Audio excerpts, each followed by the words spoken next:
Olá, pessoal, sejam todos bem-vindos para mais esse módulo do nosso curso, a Educação Inclusiva e o Transtorno do Espectro Autista. Nesse módulo, a gente vai estudar um pouquinho sobre as características do transtorno do espectro autista.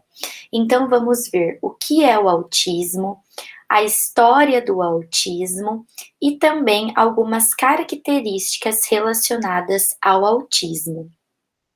Para dar início, então, a gente vai começar falando um pouquinho sobre o que é de fato o autismo. Então, o autismo também é conhecido como transtorno do espectro autista, ou TEA, que é a sigla, né, que representa esse transtorno, e ele é caracterizado principalmente pela deficiência nas interações sociais. O termo autismo foi utilizado pela primeira vez em 1911 por Eugen Bleuler, e ele não apresentava o mesmo significado que nós temos hoje.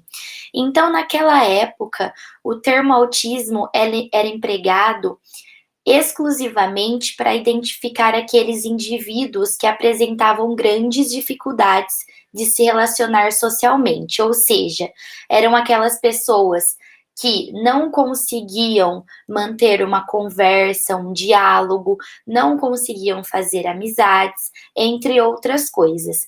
E, consequentemente, essas pessoas, elas acabavam sendo afastadas do restante da sociedade ou do restante daquele grupo. Em 1980, o autismo foi reconhecido e colocado em uma nova classe de transtornos, que eram os transtornos invasivos do desenvolvimento, ou os TIDs, né, que é a sigla que representa essa classe de transtorno. E aí eu coloquei, mas o que são TIDs? Porque muitas vezes nós escutamos falar TIDs, nós escutamos falar desses transtornos invasivos do desenvolvimento, porém a gente não tem a consciência do que de fato isso representa, né? Então eu coloquei que esse conceito, o conceito atual que a gente tem de TID hoje, surgiu no final dos anos 60 e ele veio dos trabalhos de Ruther, Colvin e Cohen, né? Então, existem alguns transtornos que são considerados transtornos invasivos do desenvolvimento, e para eles serem classificados nessa classe de transtorno, é necessário que apresentem algumas manifestações, né? Então, essas manifestações, elas precisam ser em 3 domínios: no domínio social, na comunicação e no comportamento. Então, só são considerados TIDs os transtornos que possuem essas 3 manifestações, né? Então, a relação social, a interação social, ela é vista de uma forma bem prejudicada, assim como a comunicação também.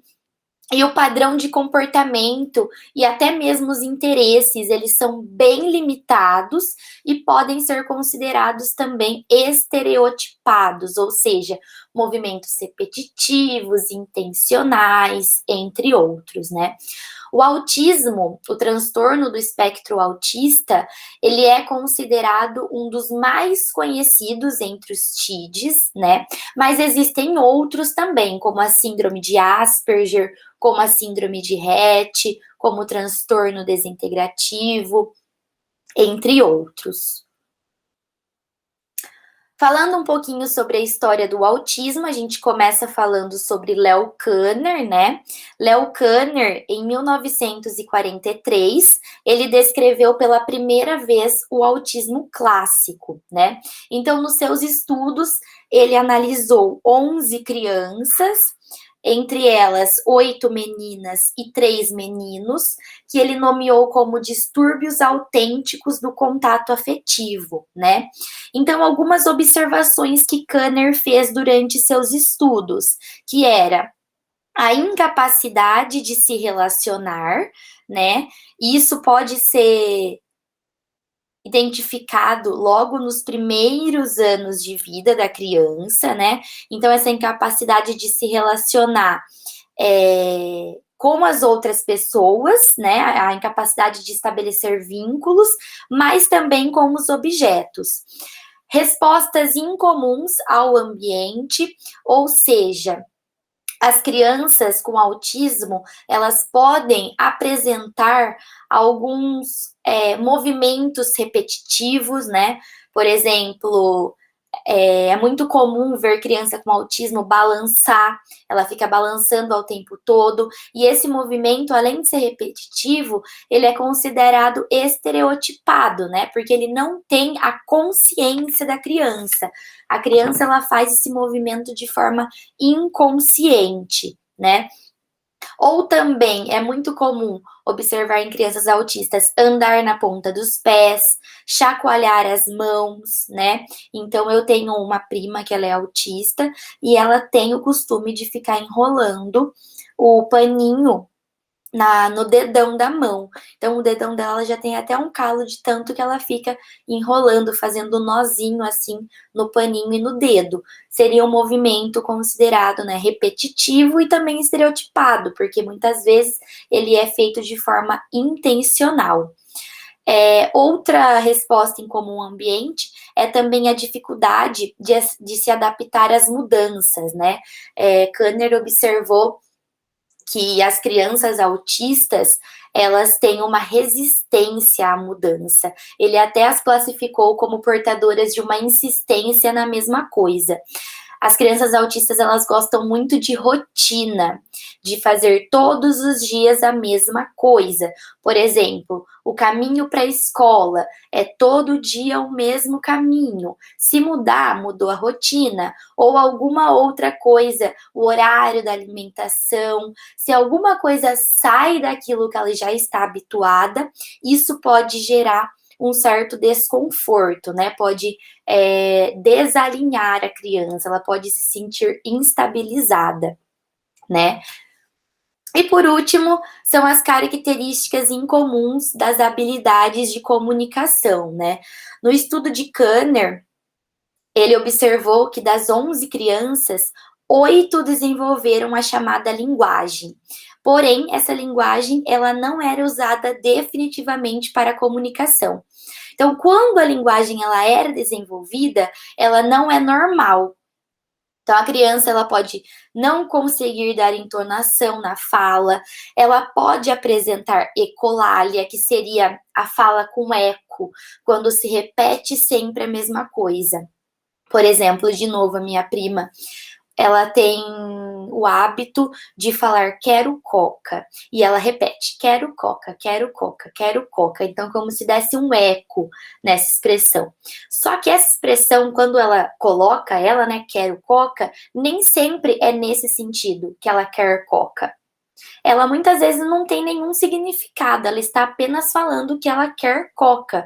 Às vezes ela pode falar quero coca querendo água, querendo café, ou às vezes ela fala sem nenhum objetivo, né? Então a linguagem, ela muitas vezes ela é desenvolvida, mas ela não é utilizada de fato para se comunicar, de fato para estabelecer um diálogo, para pedir algo, né? Muitas vezes ela é apenas uma são frases soltas, sem nenhum sentido, tanto para a gente, quanto também para o próprio indivíduo com autismo.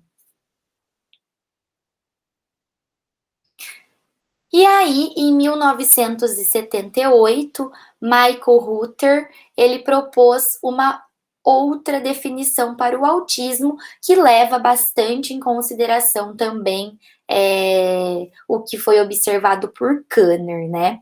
Então, ele colocou ali como primeiro, né, o atraso e o desvio social, né, que isso aí gerava o isolamento social, na relação das interações sociais, né? Essa deficiência nas interações sociais. Os problemas de comunicação, que seria a incapacidade de desenvolver a linguagem responsiva, né? De estabelecer um diálogo. A terceira característica seriam os comportamentos incomuns, como, por exemplo, os movimentos estereotipados. Então, aqui entrava o que a gente viu, que são os movimentos repetitivos, limitados, os interesses limitados, né? Então, por exemplo, nas crianças pequenininhas, a gente pode observar como sempre a escolha do mesmo brinquedo, é sempre com aquele que ela quer brincar, nunca pode trocar, os interesses são bem limitados. E por último, ele observou que todas essas características, elas podem ser observadas na criança antes dos 30 meses de idade, né? Então, as ideias de Hutter tiveram grande influência na definição do autismo, que vem no Manual Diagnóstico e Estatístico de Transtornos Mentais, né, que é o DSM.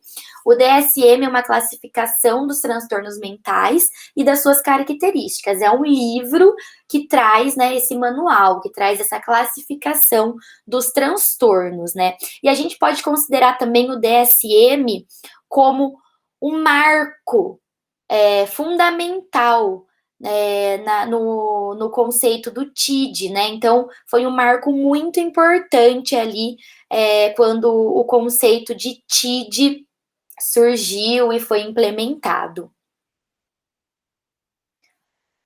Então, o Manual Diagnóstico e Estatístico de Transtornos Mentais, né, o DSM, pela sigla, o 5 significa quinta edição, ele nomeou o autismo como transtorno do espectro autista. Então, aí eu trouxe aqui pra gente a definição que é trazida nesse manual. Então, ele coloca aqui o transtorno do espectro autista, né? São manifestações do transtorno, também variam muito dependendo da gravidade da condição autista, do nível de desenvolvimento e da idade cronológica, por isso o uso do termo espectro. O transtorno do espectro autista engloba transtornos antes chamados de autismo infantil precoce, autismo infantil, autismo de Kanner, autismo de alto funcionamento, autismo atípico, transtorno global do desenvolvimento sem outra especificação, transtorno desintegrativo da infância e transtorno de Asperger. Então, é tudo que engloba o transtorno do espectro autista.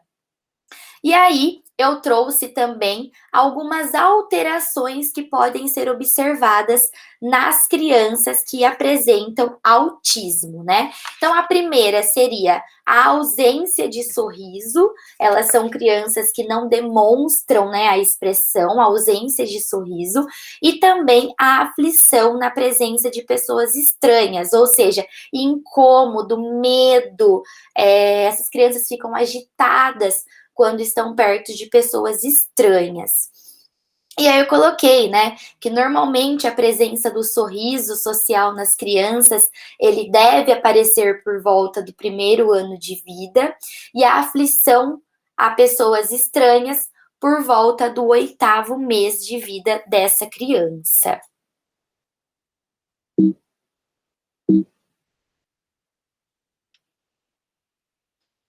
E aí, de acordo com alguns estudos, né, aproximadamente metade das crianças que apresentam autismo não falam e produzem poucos sons, né? E muitas vezes a linguagem, como eu disse, quando ela é desenvolvida, ela não é utilizada de fato para a comunicação. O diagnóstico desse transtorno, ele é considerado muito difícil porque os sintomas podem variar em muitos graus, né? Algumas crianças, elas podem apresentar a fala totalmente ausente, pode apresentar grandes dificuldades de interações sociais, podem até também ser agressivas, e outras, elas podem apresentar certa gravidade no desenvolvimento da comunicação, né? Podem não falar, porém, elas podem demonstrar carinho pelas pessoas. Então, os graus dos sintomas, eles variam de forma muito grande, né? Umas são totalmente incapazes de se relacionar, não conseguem estabelecer vínculo, não desenvolvem a linguagem, são agressivas, e outras, elas até conseguem até mesmo interagir socialmente. Então, existe aí uma variedade muito grande dos sintomas, que é o que a gente vai ver agora no próximo slide, né? Então, o autismo ele é considerado como o grau leve, o grau moderado e o grau grave. Então, no grau leve, a fala ela pode aparecer, a interação ela pode ser observada também, mas obviamente que não ocorre da mesma forma que nos outros indivíduos. No grau moderado, pode acontecer uma aceitação da interação social, mas poucas vezes ela vai ser de fato exercida e procurada. E aqui nesse grau, a linguagem ela pode aparecer de forma espontânea. E no grau grave, nesse grau, o nível de desenvolvimento é baixo, a fala é ausente, ou seja, as crianças ou os indivíduos são completamente mudos e por esse motivo eles tendem ao isolamento total, não participando de nenhuma interação social. E aí, por fim, né, entre os 2 e os 5 anos de idade, são onde muitas mudanças podem ser observadas nos indivíduos autistas, né? São nos primeiros anos de vida que essas mudanças podem acontecer. Então, as ações normais que são desenvolvidas por um indivíduo que não apresenta autismo, ele aparece de uma forma desequilibrada nos autistas, né? Ou pode até mesmo nunca se desenvolver, como, por exemplo, desobediência das regras, a criança pode aparecer até surda em alguns casos, porque os pais chamam pelo nome a criança, ou chamam atenção, ou tentam conversar, e a criança simplesmente não responde, ela ignora. Então, a primeira coisa que os pais pensam é que aquela criança ela é surda, não que ela tenha autismo, mas que ela é surda porque ela não está respondendo. Mas, na verdade, ela escuta, porém ela não responde, né? Ela ignora que ela está sendo chamada. Também a criança pode não demonstrar interesse em explorar novos objetos, em conhecer brinquedos novos, por exemplo, até na questão alimentar, ela pode selecionar muito as comidas e querer comer todos os dias a mesma coisa, né, que seria os interesses limitados. E aí, na adolescência, a situação ela tende a se agravar, né? A gente tem que levar em consideração que essa fase ela é complicada tanto para aqueles que têm autismo quanto que para aqueles que não apresentam autismo. Porém, para os autistas, essa fase ela é ainda mais conturbada, né? Por esse motivo, é de essencial importância que se invista nas relações sociais do indivíduo durante a infância, para que quando ele chegue na adolescência, ele não sofra tanto, né? Essa fase ela já é muito conturbada e para os autistas ainda mais, né? São nas relações sociais entre os autistas e as outras pessoas, né, que não apresentam autismo, que acontecem as trocas de experiência, que contribui de forma muito significativa para o desenvolvimento e também para o aprendizado das crianças autistas. E aqui é bom ressaltar que não é apenas a criança autista que aprende, mas também as outras pessoas consideradas normais, porque elas começam a aprender a conviver com o diferente, elas começam a aprender um pouquinho também com aquela pessoa autista, né? E aí eu coloquei, né, um destaque ali do processo de aprendizagem, que é muito importante que o processo de aprendizagem seja dialético, que a aprendizagem seja dialética. O que isso significa? Significa que a aprendizagem, ela precisa ter sentido e significado. E esse sentido e significado é consequência das relações sociais, né? São as relações sociais que possibilitam a interação entre os indivíduos autistas e não autistas, como eu já disse antes. E dessa forma, o adolescente autista, ele consegue ter contato um pouquinho com o mundo real que o cerca, ele consegue entender aonde ele está inserido, quebrando então os muros da discriminação que não vão preparar ele para viver em sociedade. Se a criança autista ela vive apenas com outras crianças autistas, ela não vai se preparar para conseguir viver na sociedade, né? Não vai conseguir se desenvolver dentro das suas possibilidades e das suas particularidades para tentar conviver dentro da nossa sociedade, para ter um emprego digno, aqueles que têm capacidade, entre outras coisas. Aí, também eu coloquei, né, para finalizar, que a gente não pode deixar de lado os casos graves do autismo. Como eu disse, né, o autismo é uma síndrome que varia de forma muito significante entre os seus graus, porém, durante a infância, quase todas as crianças autistas, elas são consideradas casos graves. Por quê? Pela falta do incentivo nas relações sociais e também por não ter trabalhos pedagógicos adequados com esses indivíduos, então eles são privados da tentativa de desenvolver os seus potenciais, né, levando em consideração as suas particularidades.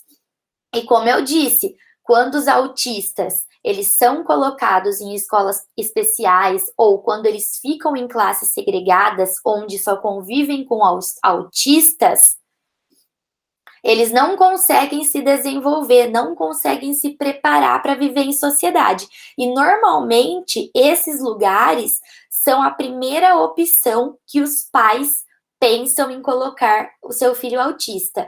Nunca vem na primeira opção colocar ele numa escola regular.